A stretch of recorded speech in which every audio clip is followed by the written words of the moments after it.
ಈಗ ನಾನು banking law and practice unit 3 session 10 ಬರುವಂತಹ ವಿಷಯದ ಬಗ್ಗೆ ವಿವರಣೆ ಕೊಡಲಿಕ್ಕಿದ್ದೇನೆ. ಈಗಾಗಲೇ ನೀವು ಪೇಯಿಂಗ್ ಬ್ಯಾಂಕರ್ನ ಬಗ್ಗೆ ಬಹಳಷ್ಟು ವಿಷಯಗಳನ್ನು ತಿಳ್ಕೊಂಡಿದ್ದೀರಾ. ಪೇಯಿಂಗ್ ಬ್ಯಾಂಕರ್ ಅಂದರೆ ಯಾರು, ಅವನ ಡ್ಯೂಟೀಸ್ ಆ್ಯಂಡ್ ರೆಸ್ಪಾನ್ಸಿಬಿಲಿಟಿ ಏನು, ಆಮೇಲೆ ಪ್ರಿಕಾಷನ್ಸ್ ಏನು ಅವನು ತಗೊಳ್ಬೇಕು ಪೇಮೆಂಟ್ ಮಾಡುವಾಗ, ಸ್ಟ್ಯಾಟ್ಯೂಟರಿ ಪ್ರೊಟೆಕ್ಷನ್ ಏನು ಸಿಗ್ತದೆ ಅವನಿಗೆ, ಆಮೇಲೆ how the cheque will get dishonour, what are the reasons for dishonour of cheque and payment in due course. ಈ ವಿಷಯಗಳ ಬಗ್ಗೆ ಈಗಾಗಲೇ ನೀವು ತಿಳ್ಕೊಂಡಿದ್ದೀರಾ. ಈಗ ನಾವು ಬರುವಂತಹ ಎರಡನೇ ಪೋರ್ಷನ್ ಇದರಲ್ಲಿ ಕಲೆಕ್ಟಿಂಗ್ ಬ್ಯಾಂಕರ್ನ ಬಗ್ಗೆ. Who is this collecting banker, what is the meaning of collecting banker and what are the duties and responsibility of the collecting banker. ಈಗ ನಾವು ಮೀನಿಂಗ್ ಆಫ್ ಕಲೆಕ್ಟಿಂಗ್ ಬ್ಯಾಂಕರನ್ನು ನೋಡುವ. A collecting banker is one who undertake to collect various types of instrument representing money in favor of his customer or his own behalf from the drawer of the instrument. Some are negotiable instrument as provided for in the Negotiable Instrument Act of 1881 and some are quasi-negotiable instrument. So, what are the duties and responsibility. ಏನು ಈ collecting banker ಏನು ಮಾಡ್ತಾನೆ, ಅವನ responsibility ಏನು, duties ಏನು.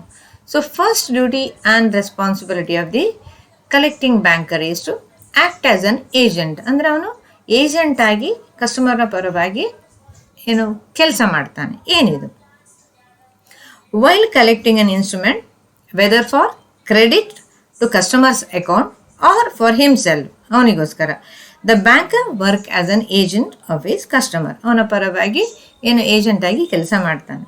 As an agent he has generally to take such steps and precautions to protect the interest of his customer as a man of ordinary prudence would take is safeguard his own interest. ಅಂದರೆ ಅವನು ಏಜೆಂಟಾಗಿ ಕೆಲಸ ಮಾಡುವಾಗ ಅವನ ಬಗ್ಗೆ ಕೂಡ ಅವನು ಚಿಂತೆ ಮಾಡಬೇಕು, ಅವನನ್ನು ಅವನು ಪ್ರೊಟೆಕ್ಟ್ ಮಾಡಿಕೊಳ್ಬೇಕು, as well as he has to protect the interest of the customer. ಇದು ಬಹಳ ಮುಖ್ಯ. ಹಾಗಿದ್ರೆ ಮಾತ್ರ ಅವನ ಏನೋ ಅವನಿಗೂ ವ್ಯಾಲ್ಯೂ ಇರ್ತದೆ ಮತ್ತು ಒಂಥರ ಏನು ಕಸ್ಟಮರಿಗೂ ಅವನ ಬಗ್ಗೆ ಒಳ್ಳೆ ಅಭಿಪ್ರಾಯ ಇರ್ತದೆ.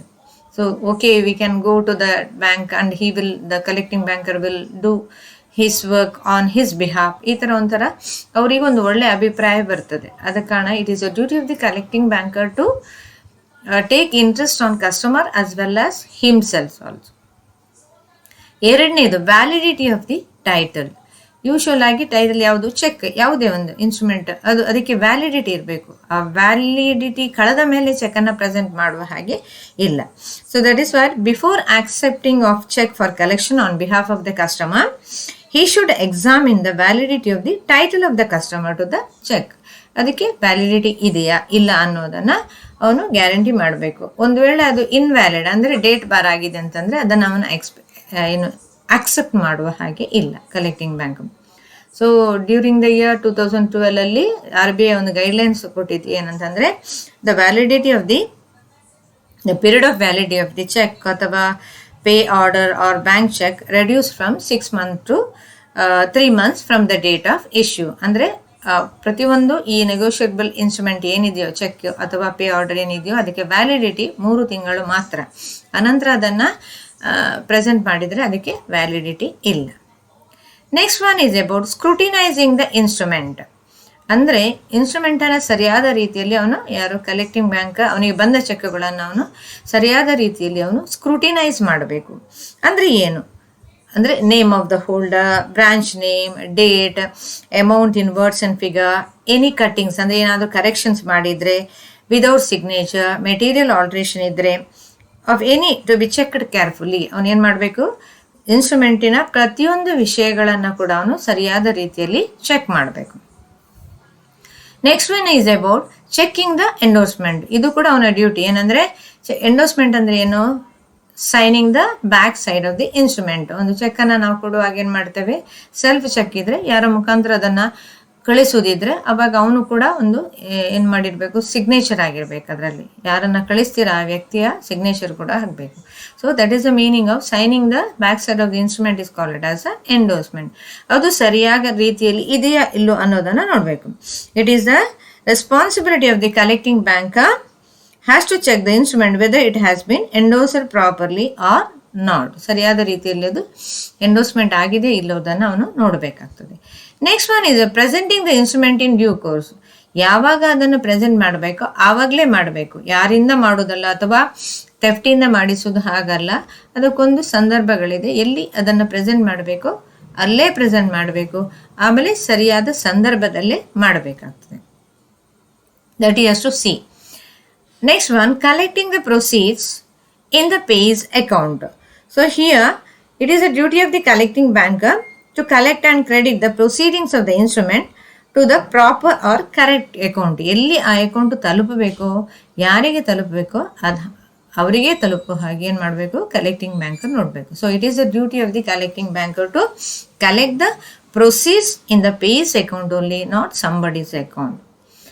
Next point is notice of dishonor and returning the instrument.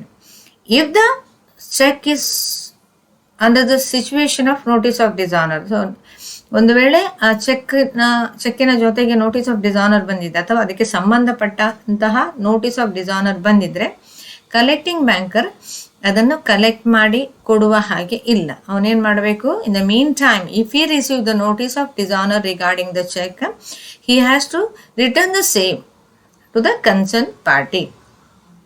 ಯಾರಿಂದ ಅದು ಬಂದಿರ್ತದ ಅವರಿಗೆ ಅದನ್ನು ರಿಟರ್ನ್ ಮಾಡಬೇಕು.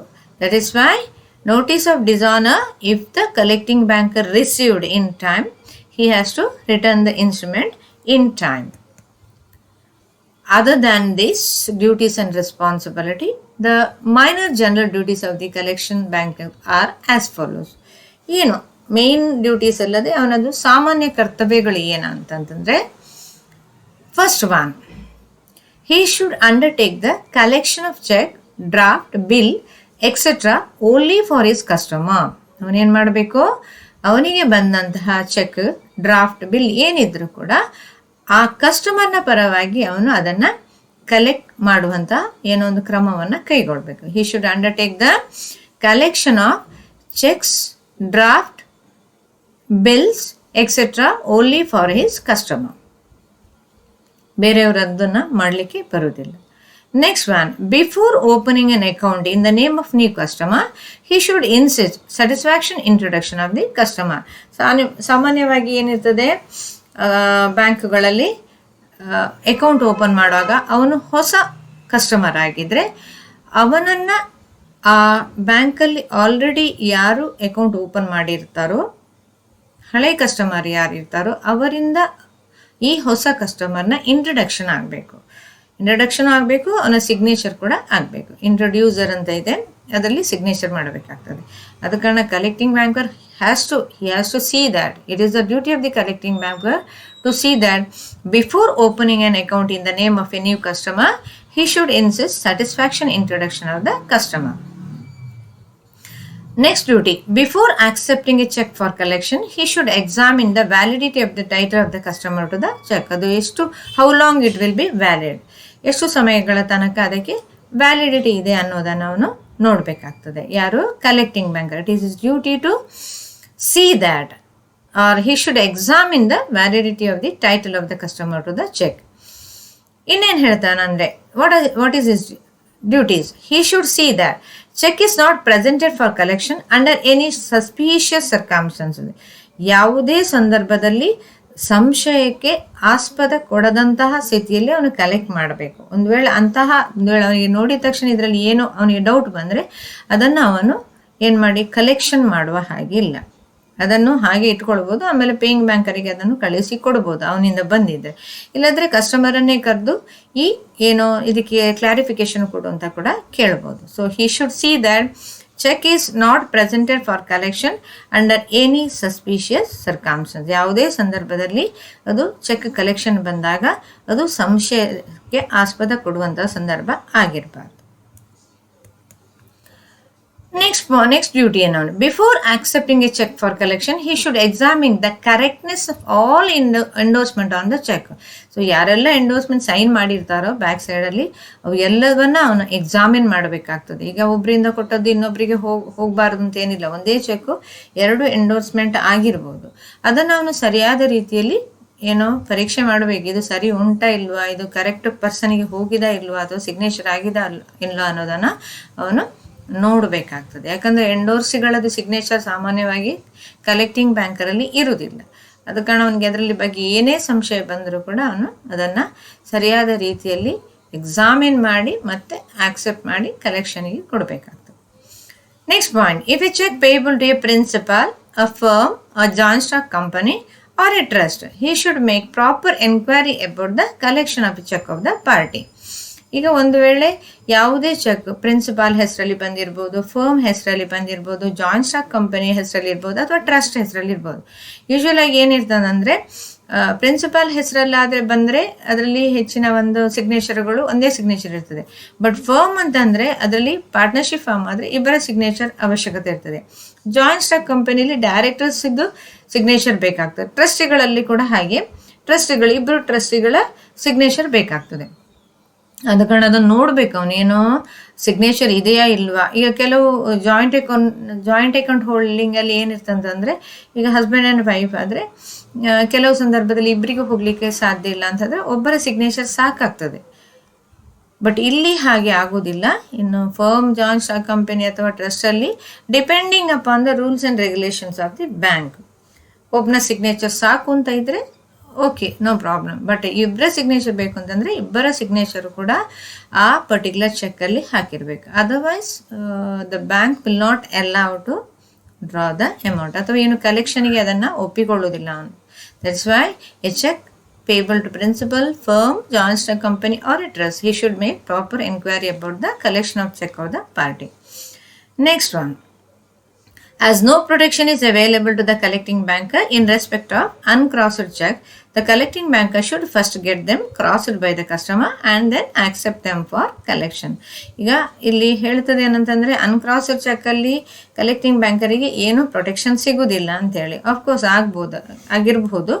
ಸೊ ಅಂಥ ಸಂದರ್ಭದಲ್ಲಿ ಅವನು ಏನು ಮಾಡಬೇಕು ಅಂತಂದರೆ ಆ ಅನ್ಕ್ರಾಸ್ಡ್ ಚೆಕ್ಕನ್ನು ಕನ್ವರ್ಟ್ ಮಾಡಬೇಕು ಕ್ರಾಸ್ಡ್ ಚೆಕ್ ಆಗಿ. ಆಮೇಲೆ ಅದನ್ನು ಕಲೆಕ್ಷನಿಗೆ ಅವನು ವ್ಯವಸ್ಥೆ ಮಾಡಬೇಕಾಗ್ತದೆ. That is why if the check is uncrossed check, if the collecting banker not getting proper protection, so it is a duty of the collecting banker should first get them crossed by the customer and then accept them for collection. So these are the few duties and responsibility of the collecting banker. So usually the collecting banker is a second party in payment. First one is the paying banker, second one is the collecting banker. If the paying banker make a transaction and send the check to the collecting banker, then only the collecting banker will collect the check and make arrangement for the transactions of those accounts of the customer. So here there are some multiple choice question. Which bank which accept deposit from the public and lend them mainly to commerce for short period? So ಯಾವ bank ಚೆಕ್ಕನ್ನು ಅಥವಾ ಡೆಪಾಸಿಟನ್ನು accept ಮಾಡಿ on behalf of the public and make arrangement for payment for short period. Usual ಆಗಿ ಇದರಲ್ಲಿ commercial bank, industrial bank, agriculture bank, central bank. Industrial bank ಇಂಡಸ್ಟ್ರಿಗೆ ಸಂಬಂಧಪಟ್ಟದ್ದು, ಅಗ್ರಿಕಲ್ಚರಿಗೆ ಸಂಬಂಧಪಟ್ಟದ್ದು. Central bank just like a commercial bank, it acts on behalf of the customer, but the right answer is a commercial bank only. Second one, a company who accepts demand deposit is call it as joint stock company, banking company, manufacturing company, IT company. So idu demand deposit antandre it is related to banking company only. Next one, electronic cash is also called as hot money, digital money, instant money, easy money. So electronics ಅಂದರೆ ಇಲ್ಲಿ ಬರುವಂತಹ ವಿಷಯ ಏನಂತಂದರೆ digital money only. Next one, the rate of interest charged for the loan by the banker compare to overdraft and cash credit is generally high, low, same based on the amount. So compare to overdraft ಇದಕ್ಕೆಲ್ಲ ಜಾಸ್ತಿ ಏನು interest ರೇಟ್ಸನ್ನು charge ಮಾಡ್ತಾರೆ. So ಇಲ್ಲಿ bank ಲೋನಿಗೆ ಸಾಮಾನ್ಯವಾಗಿ low rate of interest. The main aim of the banker for performing the subsidiary service is to earn dash of the customer. So the main aim of performing, other than the main services, subsidiary service ಅಂದರೆ main ಸರ್ವಿಸನ್ನು ಬಿಟ್ಟು ಉಳಿದ ಏನು service ಕೊಡ್ತಾರೋ is to earn a dash of the customer. ಸಾಮಾನ್ಯವಾಗಿ ಅವರನ್ನು ಒಳ್ಳೇದು ಮಾಡಬೇಕಿದ್ರೆ money, document, valuables will not count, only the goodwill of the customer is very very essential. ಯಾವತ್ತೂ ಮೇಂಟೈನ್ ಮಾಡಬೇಕಾಗ್ತದೆ ಅದನ್ನು. Last one, the written instruction given by the customer to the banker to perform the service like a collection and payment of money is noted down in written instruction book, standing instruction book, banking instruction book, service instruction books. So ಸಾಮಾನ್ಯವಾಗಿ ನಾವು ಏನೇ ಒಂದು collection ಅಥವಾ payment ಮಾಡೋದಿದ್ರು ನಾವು ಅಕೌಂಟಲ್ಲಿ ಸ್ವಲ್ಪ ದುಡ್ಡಿಟ್ಟು loans and advances ಏನಿದ್ರು ಕೂಡ ಬೇರೆ ನಾವು ತಗೊಂಡಿದ್ರೆ ಅದಕ್ಕೊಂದು ನಾವು ಸ್ಟ್ಯಾಂಡಿಂಗ್ ಇನ್ಸ್ಟ್ರಕ್ಷನ್ ಕೊಡುವ ಒಂದು ಪದ್ಧತಿ ಇದೆ. ಅಂದರೆ ನಾವೇ ಪ್ರತಿ ಸಲ ಹೋಗೋ ಅವಶ್ಯಕತೆ ಇಲ್ಲ. ನಮ್ಮ ಅಕೌಂಟಲ್ಲಿ ದುಡ್ಡಿದ್ರೆ ಆಗ ಅವ್ರು ಏನು ಮಾಡ್ತಾರೆ, ಬೇರೆ ಬ್ಯಾಂಕಿಂದ ನಾವು ಲೋನ್ ತಗೊಂಡಿದ್ರೆ ಮೊದಲೇ ಇನ್ಸ್ಟ್ರಕ್ಷನ್ ಕೊಟ್ಟರೆ ಪ್ರತಿ ತಿಂಗಳು ನಮ್ಮ ಅಕೌಂಟಿಂದ ಏನು ಬ್ಯಾಂಕಿಗೆ ಲೋನ್ ಅಮೌಂಟ್ ಚುಕ್ತಾಗ್ತಾ ಹೋಗ್ತದೆ. ಸೊ ಇದಕ್ಕೆ ನಾವೇನು ಹೇಳ್ಬೋದು ಅಂದರೆ ಸ್ಟ್ಯಾಂಡಿಂಗ್ ಇನ್ಸ್ಟ್ರಕ್ಷನ್ ಬುಕ್ ಅಂತ ಹೇಳ್ಬೋದು. So this is about collecting banker and respective answers for the MCQ. Thanking you all students. Thank you very much. And thanks for subject experts, content developer and chairman of the CP board.